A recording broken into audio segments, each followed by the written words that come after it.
Le baptême du Seigneur crée un pont entre Noël et le temps ordinaire. Comme vous l'aurez constaté, depuis le 24 au soir, la liturgie nous fait découvrir un Dieu qui tient sa parole. De la messe de la nuit de Noël, le prophète Isaïe nous informait que le peuple qui marchait dans les ténèbres a vu s'élever une grande lumière, et sur les habitants du pays de l'ombre, une lumière a resplendi. Car oui, un enfant nous est né, un fils nous a été donné. C'est une parole de libération pour le peuple d'Israël qui venait juste de revenir de l'exil et déçu par la transformation de leur pays. Le premier temple ayant été détruit et le mont Garizim n'étant pas un lieu considéré sacré par ces dernières. Il n'avait donc aucun lieu de rencontre avec Dieu. Il se sentait donc effectivement délaissé à nouveau par le Seigneur. C'est dans cette circonstance que s'inscrive le psaume du dimanche de l'Épiphanie. Face à cette situation, l'auteur du psaume 71 prie: Dieu donne au roi tes pouvoirs, à ses fils de roi ta justice, qui gouverne ton peuple avec justice, qui fasse droit aux malheureux.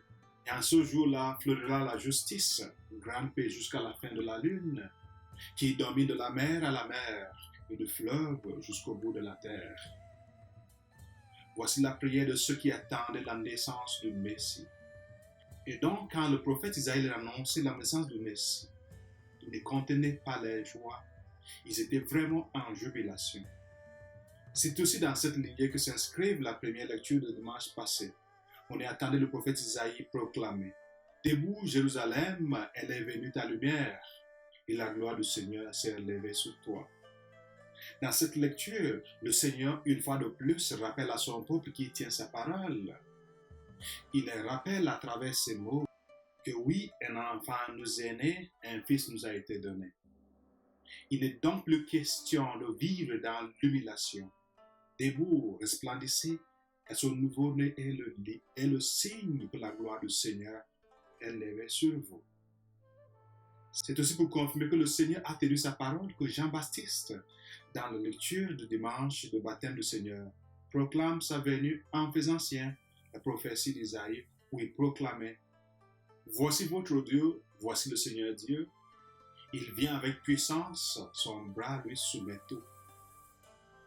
En effet, confronté par ceux qui voulaient savoir s'il était le Messie, Jean déclare: Moi je vous baptise avec de l'eau, mais il vient celui qui est plus fort que moi. Je ne suis pas digne de dénouer la courroie de ses sandales.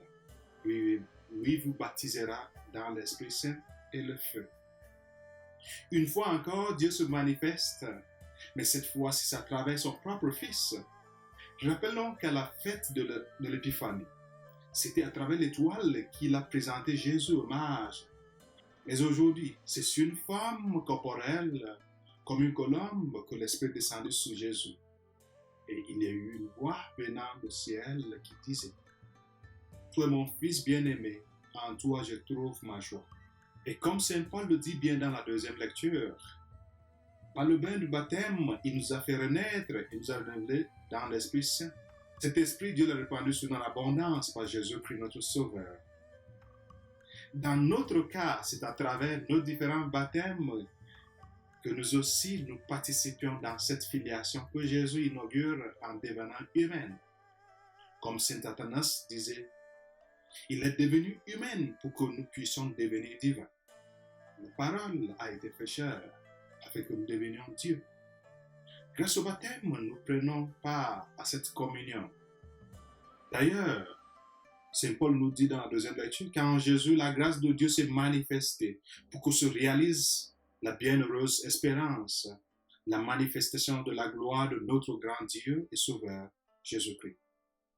Car il s'est donné pour nous afin de nous racheter de toutes nos fautes et de nous purifier pour faire de nous son peuple, un peuple ardent à faire le bien. Soyons donc à notre tour les donateurs de vie dans nos milieux. Faisons rayonner la présence de Dieu à travers nos témoignages quotidiens. Car aujourd'hui nous est né le Sauveur du monde, disaient les anges aux bergers.